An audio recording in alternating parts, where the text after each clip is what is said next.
Hey everybody, today I am making bacon and I'm going to share with you a little pro tip about how I bake bacon at home. So normally what people do when they make bacon, sliced bacon, is they put it in a pan and they fry it. I know that's how I did it when I was growing up as a kid, but as a professional I learned a couple of tricks and this is one of them. So I put it on a sheet, like a baking cookie sheet, and I use baking paper, or parchment paper is what it's called. And don't confuse parchment paper with wax paper. You may have seen this in the store. This is different. If you use this and you put it in the oven is going to start to smoke up because the wax is going to burn off. So don't use this one, okay? It's parchment paper. It comes in a roll also, and the commercial version of it is on a long sheet. And this one I just cut in half. So I put it on here like such, and then I'm going to take my bacon slices off one at a time. Lay them in the pan.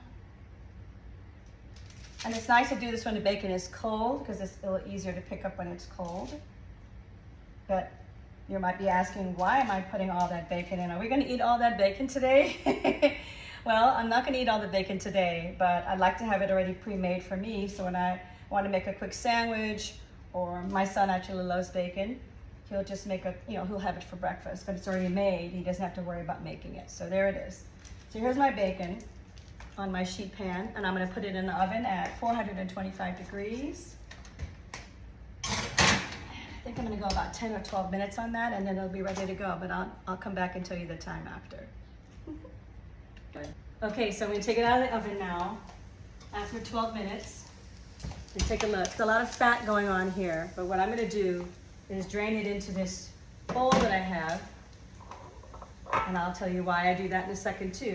So I'm draining, be very careful, this pan is very hot. So I'm draining the fat into this bowl.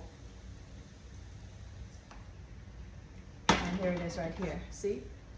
But the reason why I do that is because if I leave it here, that fat is going to redistribute back into the bacon. So I'm going to remove as much fat as I can and then let it cool for a few minutes, and then my bacon is good to go.